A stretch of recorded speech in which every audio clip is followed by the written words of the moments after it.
Selamat sore Sobat Hijau, bertemu lagi di podcast Ngabuburit di Hutan spesial Hari Kartini bersama saya Tasya Kamila.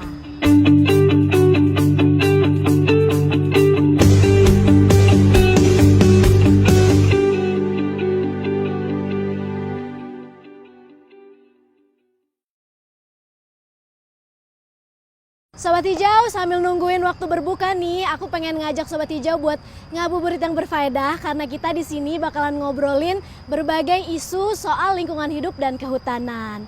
Kalau episode lalu kita udah ngobrolin soal deforestasi, nah di episode kali ini topiknya masih berhubungan nih. Dan masih dalam rangka memperingati Hari Kartini, kita mau bahas soal Kartini dan Karhutla.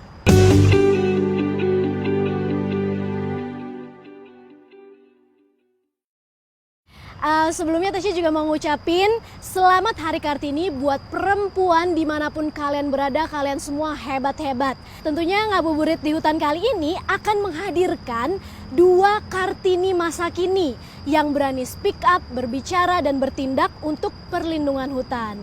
Yang pertama aku perkenalkan ada Ines Amalia, Miss Earth Indonesia Water 2020. Halo semua, saya Ines Amelia, Miss Earth Indonesia Water 2020. Hai Sobat Hijau. Dan berikutnya yang gak kalah hebat nih ada Mbak Gria Safitri, Sri Kandi Manggala Agni Daops Pangkalan Bun, Kalimantan Tengah. Hai Mbak, apa kabar? Jauh-jauh dari Kalimantan ke sini ya? Iya, bener banget. Terima kasih ya udah mau hadir di Ngabuburit di Hutan.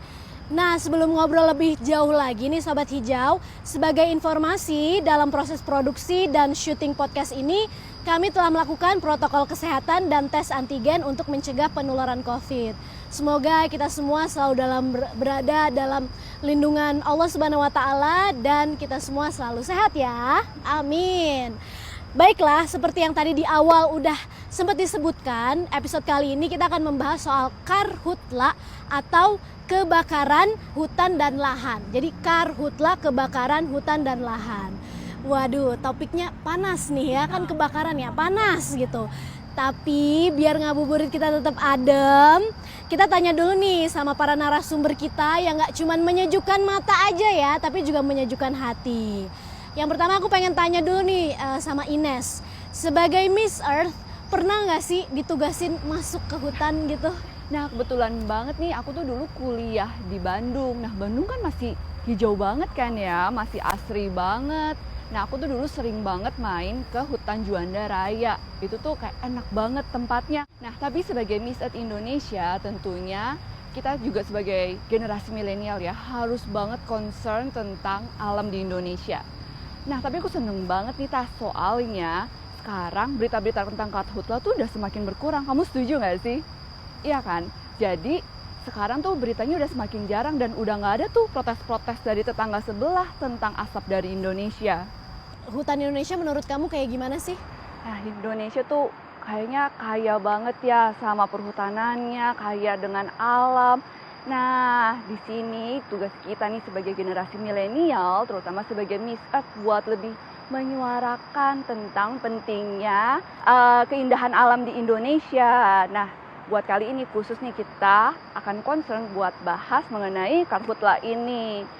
Iya, nah kalau saya sendiri sebenarnya sih belum pernah langsung terjun ke lapangan pas kebakaran hutan ya.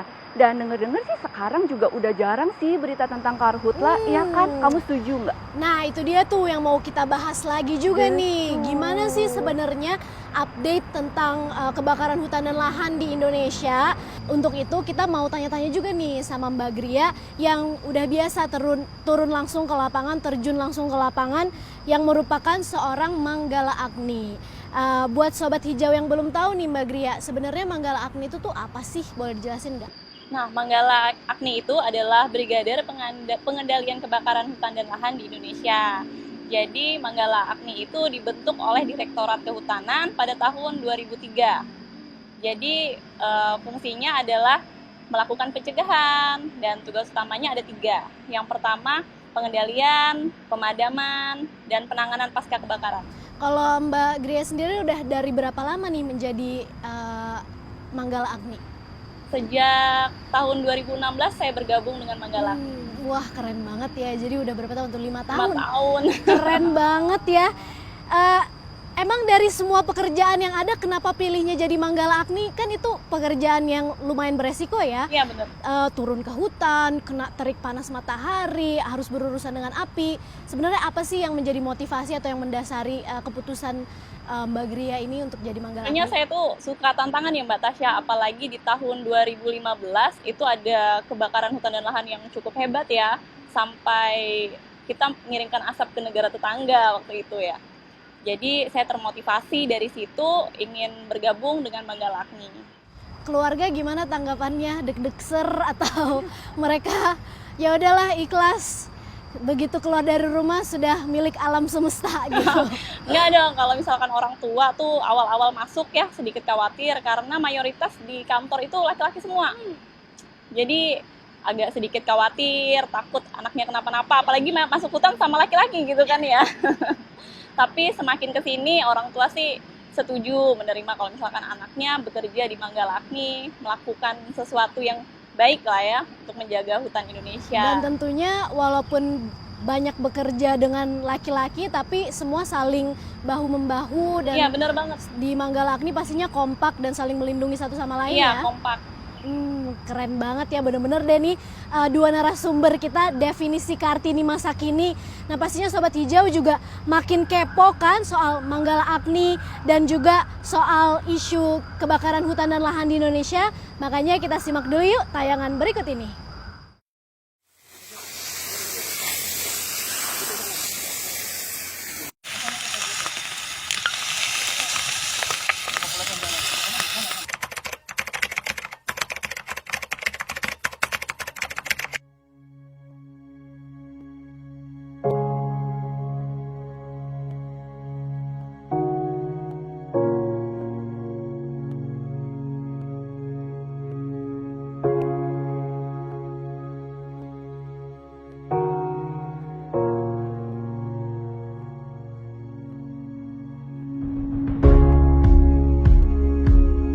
Saya Gria Safitri, anggota Manggala Agni Daerah Operasi Kalimantan 3 Pangkalan Bun, Balai PPI KHL Wilayah Kalimantan.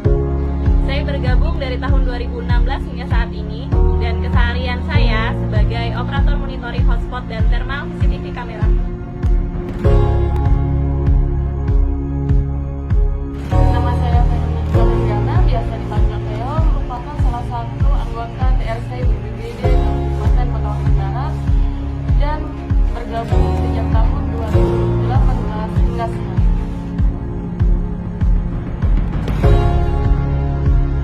6 tahun silam Indonesia mengalami kebakaran hutan dan lahan. Menurut Kementerian Lingkungan Hidup dan Kehutanan, luas kebakaran hutan dan lahan yang terdapat di sepanjang tahun 2015 mencapai 2,6 juta.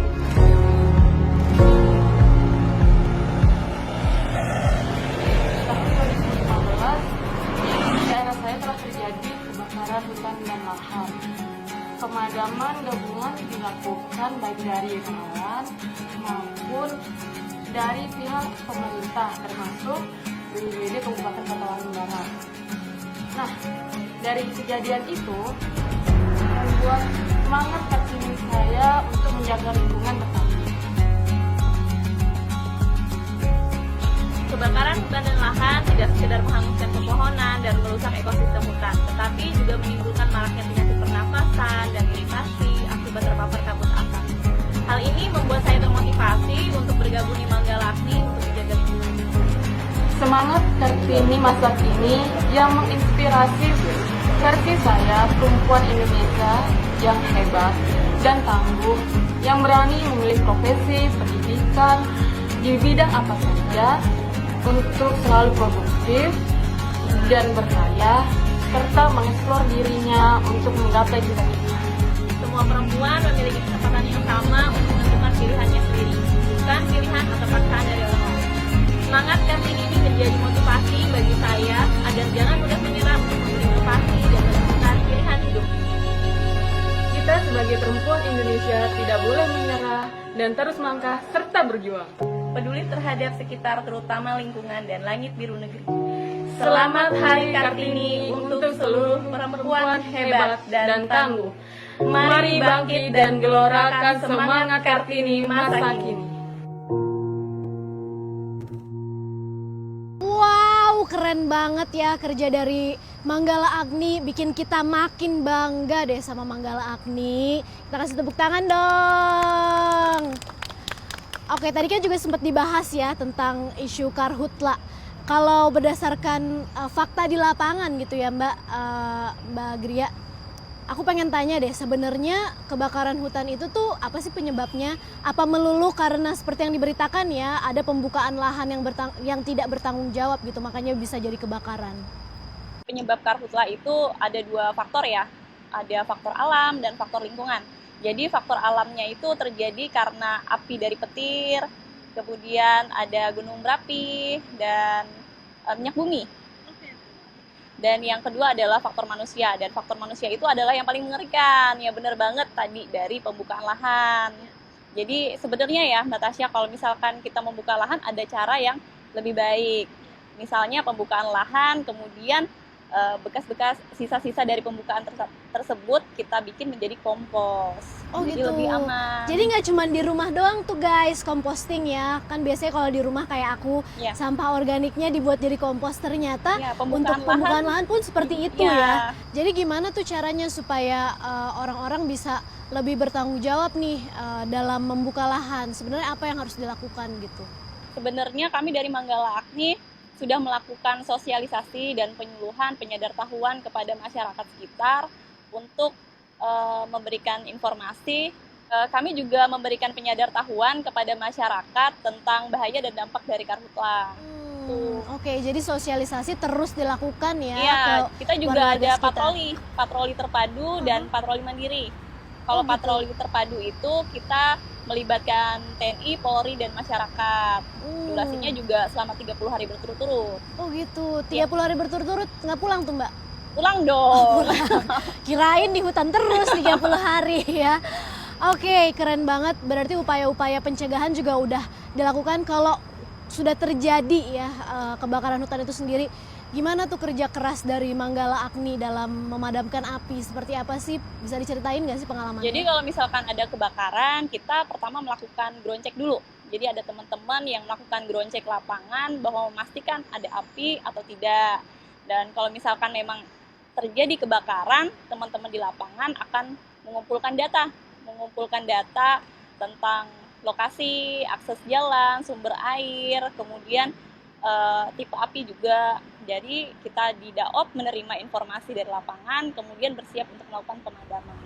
Oke, wah emang suatu kerja keras dan sangat-sangat beresiko ya ketika kebakaran itu sudah terjadi, baik buat para fighters atau para pejuang kayak Manggala Agni maupun ya pastinya dampaknya juga dirasakan oleh nggak cuma yang di hutan doang tapi sampai yang di perkotaan gitu kan. Tapi Sobat Hijau, tentunya pemerintah juga udah berupaya loh untuk menanggulangi karhutla. Nah, seperti apa sih upaya yang telah dilakukan pemerintah? Kita simak yuk penjelasan dari Menteri Lingkungan Hidup dan Kehutanan Republik Indonesia, Ibu Siti Nurbaya. Selamat sore, Assalamualaikum, apa kabar? Sore ini kita akan bicara atau mulai bicara tentang kebakaran hutan dan lahan. Saya kira Indonesia merasakan ketika tahun 2015 kita punya persoalan berat. Saya mengatakan itu masa-masa yang sangat sulit gitu ya. Bersama Bapak Presiden Jokowi, kita punya kebakaran hutan yang luar biasa, terutama di Riau, Kalimantan Tengah, Kalimantan Selatan, kemudian Sumatera Selatan. Baru juga Jambi dan Kalimantan Barat serta sebagian Kalimantan Timur. Tentu masa-masa sulit seperti itu menjadikan kita harus belajar, dan dari situlah kita kemudian melakukan atau pemerintah melakukan berbagai kebijakan-kebijakan korektif. Hal-hal yang harus dikoreksi dari situasi dan kondisi-kondisi di masa sebelumnya. Maka sejak 2016 untuk pertama kalinya Bapak Presiden setiap tahun di awal tahun melakukan rapat koordinasi untuk semua pihak yang dalam kaitan atau memiliki kaitan dengan kebakaran hutan dan lahan. Maka di 2016 itu juga lah kita mempersiapkan peraturan baru tentang bagaimana ngeberesin gambut. Karena ternyata asap terbesarnya datangnya dari gambut. Gila-gilaan loh. Wih, saya serem banget waktu itu naik helikopter. Semuanya berselimut asap. Asapnya berwarna-warni lagi, serem. Tapi disitulah kita kemudian belajar. Lalu banyak hal dikoreksi. Regulasi, kemudian juga konsesi, dan yang paling penting adalah law enforcement, penegakan hukum, yaitu memberikan sanksi administratif sampai perdata sampai pidana kalau perlu. Dan apa yang terjadi? Beberapa perusahaan dicabut izin usahanya, beberapa sangat banyak yang kena sanksi. Harus lakukan ini, perbaiki peralatannya, perbaiki personilnya dan sebagainya, dan itu akhirnya berlangsung. Kemudian apa yang terjadi? Kemudian di 2016 turun luasan areal kebakarannya dari 2,6 juta loh sampai kira-kira 600 ribu. Kemudian di 2017 turun lagi. Kemudian di 2018 turun lagi. Turunnya itu 600, kemudian 3.400, lalu turun lagi menjadi 137. Kemudian apa yang terjadi 2019? Ternyata emang ada suasana yang sangat panas. Kemudian juga ada keterlambatan dalam langkah-langkah. Akhirnya ya kebakarannya gede juga tuh. Kalau di 2015 2,6 juta hektar yang kebakar, di 2019 1,6 juta. Dan dari situ kita belajar lagi. Memang ya yang paling penting sebetulnya ya anak-anak yang saya cintai, yang paling penting itu sebetulnya kita kalau usaha itu harus continue dan harus konsisten. Nah, kemudian di 2019 kita mengalami persoalan itu, tapi tidak sedahsyat 2015. Lalu kita lakukan lagi koreksi di 2020. Jadi tahun 2020 kita, Bapak Presiden mulai memerintahkan untuk lakukan pengendalian dan pencegahan kebakaran hutan secara permanen. Jadi jangan lagi ini dikerjakan, nanti yang ini enggak, yang ini enggak, yang ini dikerjakan, begitu ya. Enggak boleh lagi seperti itu, maka Bapak Presiden bilang lakukan secara permanen pencegahan. Oleh karena itu di 2020 kita pakai sistem modifikasi cuaca. Jadi awan-awan itu di berbagai tempat, terutama yang di bawahnya areal gambut ya, di atasnya ada awan-awan tertentu, kita rekayasa kapan bisa dijatuhkan sebagai air hujan dengan sistem penaburan garam ya. Jadi kalau awannya penuh uap air, kalau dikasih garam itu jadi hujan. Itu kita lakukan. Begitu juga sebetulnya yang paling penting istilahnya paralegal, yaitu upaya-upaya untuk mengajak masyarakat melalui masyarakat peduli api, melalui tokoh-tokoh, melalui kepala Babinsa, Babin Kamtipmas, kepala desa dan lain-lain. Akhirnya memang bisa menyatu beberapa usaha, dan tentu saja sistem monitoring hotspotnya juga, sistem pengendaliannya juga, lalu patroli. Di sini peran Manggala Agni sangat kental. Saya terima kasih kepada semua pihak, Satgas Daerah, Manggala Agni, TNI, Polri, semuanya, badan pengelola BNPB, pengelola bencana, dan juga yang di pusat maupun yang di daerah, dan semua pihak. Terima kasih bahwa tahun 2020 kita lalui dengan baik. Ada sistem monitoring hotspot yang bagus, ada cara tes kepada fire spot. Mesti dibedain loh ya antara hotspot dengan fire spot. Di situ bedanya, dan di situ kita melakukan kelolanya juga secara berbeda. Jadi di dunia usaha pun terus-menerus dia memperbaiki dirinya, memperbaiki peralatannya. Ternyata mahal-mahal juga alatnya ya. Ada CCTV pakai thermal, jadi kalau ada panas dari jauh tuh CCTV-nya, kameranya udah langsung bisa record.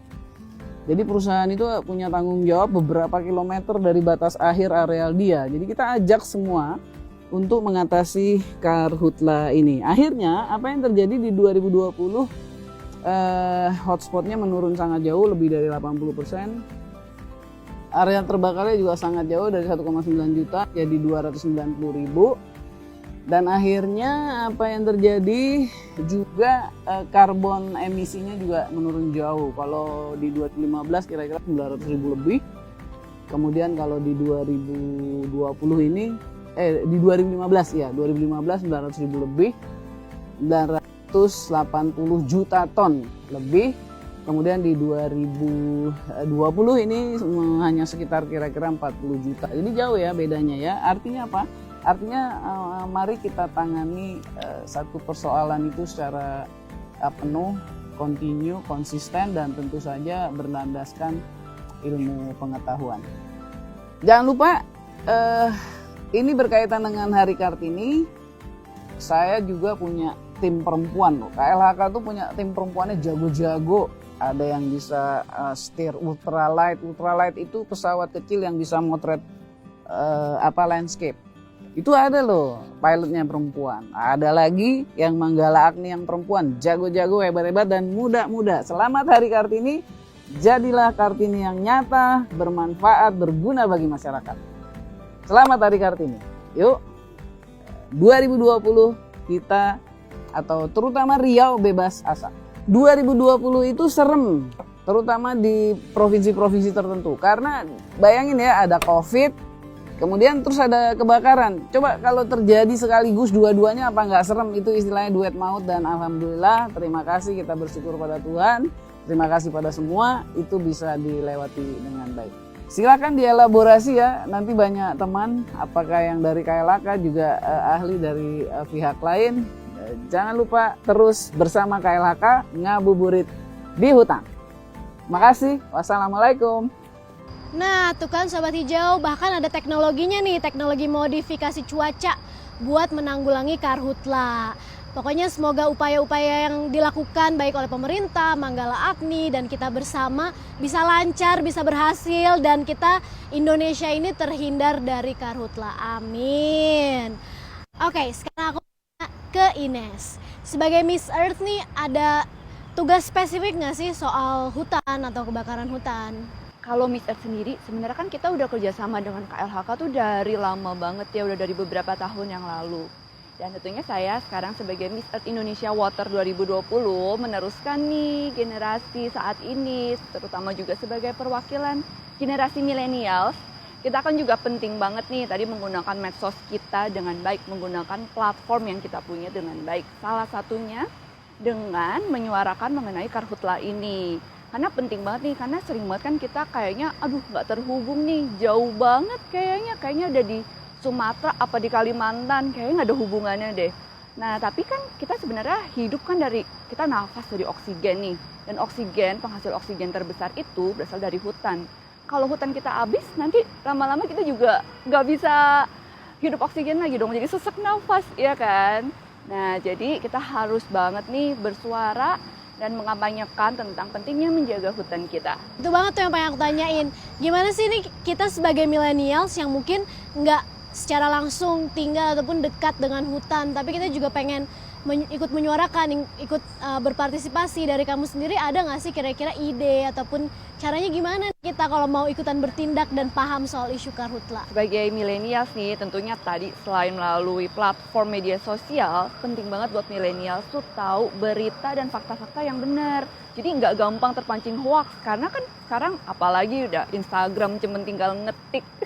Segampang pakai jari tangan, semua berita bisa tersebar cepat banget kan. Nah, kita tuh harus cari tahu mana yang benar dan mana yang cuman hoax dan buatan orang. Jadi jangan gampang terprovokatif. Salah satunya dengan cara, nih aku sering banget nih baca-baca berita dari Instagramnya KLHK. Atau kemarin tuh juga ada yang khusus untuk karhutla ini. Namanya lucu sih, Sipongi. Kita cek di website sipongi.menlhk. Di situ kalian bisa cari berita-berita yang pasti udah akurat dan gak ada lagi tuh hoax-hoax yang kayak di media sosial. Iya, dan tentunya kita juga harus cari informasi sebanyak-banyaknya. Kita ketahui juga apa sih upaya-upaya yang udah pemerintah lakukan gitu ya untuk menanggulangi karhutla ini, supaya kita bisa ikut mendukung, gak cuman protes saja, tapi kita juga bisa menyebarkan berita baik ya ke masyarakat, at least ke teman-teman kita di social media kita gitu ya, bahwa udah ada loh upaya-upayanya, ayo kita dukung, ayo kita apresiasi gitu kan, ayo kita kawal juga upaya-upaya yang dilakukan oleh pemerintah gitu. Jangan lupa follow juga Instagramnya Kementerian LHK supaya bisa tahu juga isu-isu terupdate tentang karhutla ataupun upaya penanganan karhutla. Kita juga mungkin bisa bersuara kali ya supaya para pelaku usaha, khususnya pelaku usaha yang besar gitu ya, untuk selalu mengikuti aturan yang ada. Kita juga harus tahu apakah mereka diberi sanksi kalau melanggar gitu kan. supaya mereka tuh bisa berbisnis, beroperasi dengan bertanggung jawab dan kebakaran hutan dan lahan ini bisa terhindar. Oke, keren banget. Iya, setuju tuh sama Ines. Kalau dari Mbak Gria sendiri, ada nggak sih pesan-pesan bagi anak-anak muda, para millennials di luar sana? Gimana caranya mereka bisa turut menjaga hutan kita dimanapun mereka berada? Sebenarnya milenial sekarang sih bisa banget ikut berpartisipasi untuk melakukan pencegahan ini dengan cara meningkatkan kepedulian terhadap lingkungan. Setelah itu menyuarakan pesan-pesan kepada masyarakat tentang peduli kepada lingkungan. Kemudian teman-teman juga bisa banget bersuara lewat media sosial loh. Dengan media sosial bahwa kita tuh mampu menjaga hutan dan lahan kita dari kebakaran hutan. Iya, jadi guys, sosmednya jangan dipakai buat gibah doang guys, dipakai buat yang berfaedah juga untuk cari informasi yang valid soal isu-isu karhutla di Indonesia dan bagaimana caranya kita bisa mendukung upaya pemerintah dengan cara kita masing-masing ya untuk penanganan karhutla ini. Dan kalau kalian mungkin belum tahu ya, sebenarnya tuh ada berita baik juga nih, berita yang menggembirakan juga. Menurut perhitungan yang dilakukan oleh KLHK bersama Lapan, bahwa pada tahun 2020 luas kebakaran hutan dan lahan menurun signifikan jika dibandingkan tahun 2019. Penurunannya itu bahkan 82%. Maupun kebakaran yang terjadi tahun 2015. Kalau dibandingkan ya antara 2020 dengan 2015, penurunan karhutlanya itu sebesar 88,63%.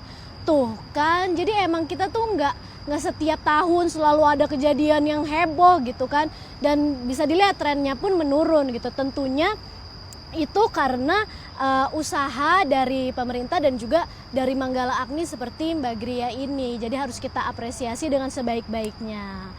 Sobat Hijau, seru dan fruitful sekali ya pembahasan kita hari ini. Mungkin nggak semua dari kita bisa masuk langsung ke hutan, terjun langsung menangani karhutla seperti yang Mbak Gria dan para Manggala Agni udah lakukan gitu. Tapi seenggaknya kita bisa bersuara, kita bisa speak up, kita bisa menyebarkan berita-berita yang benar, yang valid di sosial media untuk meningkatkan kepedulian terhadap isu karhutla, untuk meningkatkan kepedulian terhadap hutan kita, dan untuk mendukung upaya-upaya yang telah dilakukan dalam penanganan karhutla ini. Karena tentunya hutan Indonesia adalah kebanggaan kita semua.